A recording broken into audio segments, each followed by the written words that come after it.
একটা নারীর নেতা হবে চারটা পুরুষ। প্রথম হবে তার বাপ, তারপরে হবে তার ভাই, তারপরে হবে তার স্বামী, তারপরে হবে তার ছেলে। বাপ ভাই, যদি বাপ ভালো থাকে সুস্থ থাকে তো বাপ হবে একটা নারীর ম্যানেজার। যদি বাপ মারা যায়, প্রবাসে চলে যায়, বিদেশে চলে যায়, পাগল হয়ে যায়, ওই মেয়েটির নেতা হবে তার বড় ভাই। পর্যায়ক্রমে তার ভাইরা হতে থাকবে। বাপ ভাই যেদিন বিয়ে দিয়ে দেবে, মেয়েটার নেতা হবে তার স্বামী। যেদিন স্বামী মারা যাবে, যদিও মায়ের পায়ের তলে জান্নাত, তারপরও শুনেলেন মা ওই ছেলের বিনা হুকুমে আপনার কিনা বাড়ির চৌকাটার বাইরে যেতে পারে না, কারণ ছেলে হয়ে যাবে তার ম্যানেজার। এরপরে যদি কোনো মেয়ে জাহান্নামে যায়, আল্লাহ যদি কোনো মেয়েকে জাহান্নামে ফেলে, মুফাসসিররা বলছেন তার গলাতে চারটা মেয়েকে বেঁধে দেওয়া হবে। একটা হলো তার বেটি, দুইটা হলো বোন, 3 নম্বর স্ত্রী, 4 নম্বর মা। 4খানা মেয়েকে গলায় নিয়ে সে জাহান্নামে যাবে। এমন হবে কোন মেয়ে জাহান্নামে যাবে আর তার গলাতে 4টা পুরুষকে বেঁধে দেওয়া হবে, বাপ ভাই স্বামী সন্তান।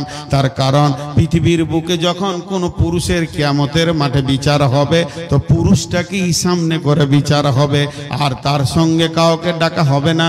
কিন্তু একটা নারীকে যখন আদালতে তোলা হবে, তখন 4 জন পুরুষকে দাঁড় করিয়ে নারীটার বিচার হবে, কারণ এরা ছিল পুরুষ, এরা ছিল ওর মালিক। কেন তোমার গাড়ি পৃথিবীতে অ্যাক্সিডেন্ট করেছে, গুনাহ করেছে?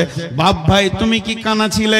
জালসার দিনে তোমার যুবতী বোনটা, বেটিটা, তোমার ইয়ং বউটা রাস্তায় কি চরিতার্থ করেছে, রাত্রিতে তুমি কেন খবর রাখনি? এ ব্যাপারে কিয়ামতের মাঠে প্রশ্ন হবে।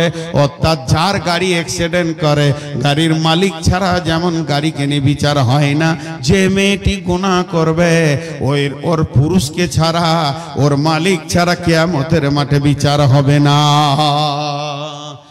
এরপরে চলেন, আল্লাহ তাবারাক ওয়া তাআলা বলছেন, হে পুরুষ তোমাদেরকে নেতা বানালাম। তোমরা ভাববে হয়তো না আমরা অনেক দামি হয়ে গেছি, তাছাড়া কি আমরা নেতা হয়? জি না।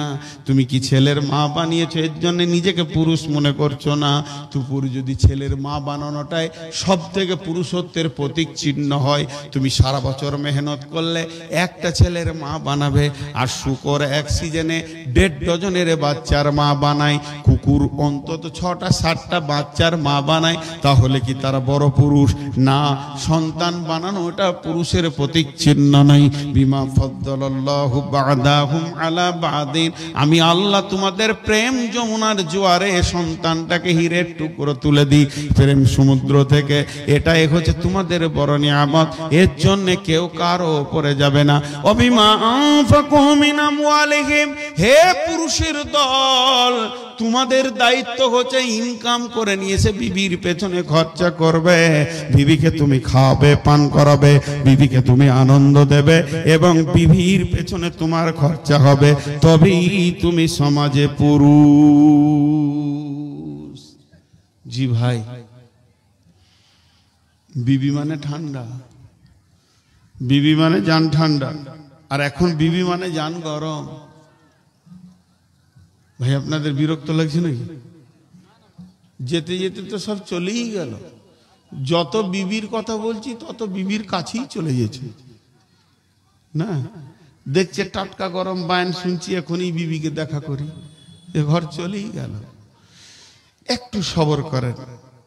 জি, আল্লাহ বলছেন তো একজন ওর সেই ফ্যান, সিলিং ফ্যান দেখেছেন? সিলিং ফ্যান এরকম ঘুরবে, উপর থেকে হাওয়া নিচে নামাবে, হ্যাঁ, আর জানটা ঠান্ডা হবে।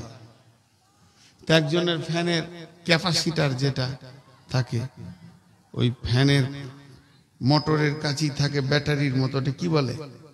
ক্যাপাসিটার বলে, কেউ কন্ট্রোলার বলে। তো ওই ক্যাপাসিটারটা খারাপ হয়ে গেছে, পুরাতন, যেটাকে ফেলে দিয়ে একটা নতুন লাগিয়েছে। নেগেটিভটা পজিটিভ, পজিটিভটা নেগেটিভে করে দিয়েছে। ফ্যানটা সোজা ঘুরবে না, উল্টা ঘুরবে, উল্টা ঘুরবে। তো উল্টা ঘুরলে উপরের হাওয়া নিচে আসবে না, নিচের হাওয়া উপরে যাবে। নিচের হাওয়া উপরে যাবে, লুঙ্গি ধরতে হবে, নাহলে আবার মুশকিল হয়ে যাবে। ঘটনা এরকম ঘটে যাবে। তো দেন দেন, যার যেমন আছে দেন। এখন দুটি তার লাগাচ্ছি।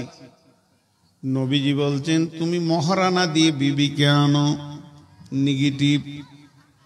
তুমি মহারানা দিয়ে বিবিকে আনো, বিবির কাছে টাকা নেবে না। আল্লাহ বলছেন সারা জীবন তার পেছনে খরচা করো, তার টাকার দিকে তাকাবে না। কিন্তু এখন নেগেটিভ পজিটিভ, পজিটিভ নেগেটিভ করে দিয়েছি আমরা। বউ লিব, টাকা লিব। আল্লাহ বলছে নিয়ে যা ঘর, ফ্যান উল্টা দিকে ঘুরবে, ক্যাপাসিটার উল্টা দিকে লাগিয়ে দিয়েছে। Negative positive, positive negative. এবার ফ্যানটা যেই চালিয়ে দিয়েছে, লুঙ্গি ধর, নাইলে বেজ্জুতি হয়ে যাবি। বউটাকে নিয়ে এসেছে তার বাপের বাড়ির টাকা নিয়ে। এমন ঘরের ভিতরে অশান্তি শুরু হয়ে গেছে। এখন বংশকে বংশ খালি জেলখানা দেখতে পেয়েছে, জেলখানার গেট দেখতে পেয়েছে। নচে তোমার কোনো উপায় নাই, মান সম্মান থাকবে না, চলে যাবে, ধুয়ে যাবে, শেষ হয়ে যাবে। অতএব সমস্ত শান্তি আল্লাহর হুকুম এবং রসুলের তরিকাতে ভরা আছে।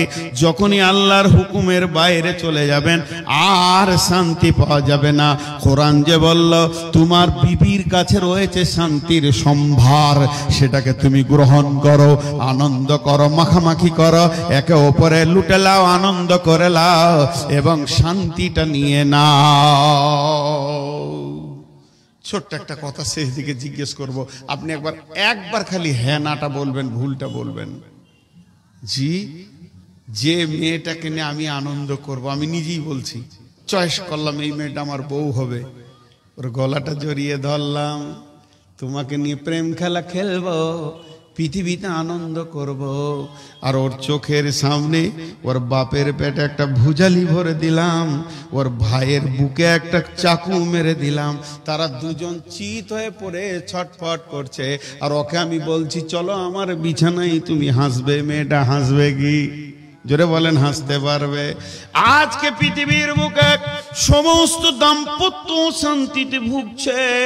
একজন খ্রিস্টান দার্শনিক আমেরিকা থেকে বক্তব্য দিয়ে বলেছে 100টা বৈবাহিক সম্পর্ক স্বামী স্ত্রীর মধ্যে 98টা জ্বলঞ্জলিত হয়ে জ্বলছে, প্রেম আর নাই। শুধুমাত্র 2টি প্রেমে, ওগো তুমি আমার, ওগো তুমি আমার, তোমাকে ছাড়া থাকতে পারবো না। শতকরা মাত্র 2টি স্বামী স্ত্রী এরকম আছে, বাকিগুলো চলে গেছে। যাকে ডাকবেন ডাকেন না কেন, বলবে ভাইরে ছেলে 2টা হয়ে গেছে, তাই না হয় ওকে নিয়ে আর চলার লয়। এটা কারণ কি? এটা কারণ হলো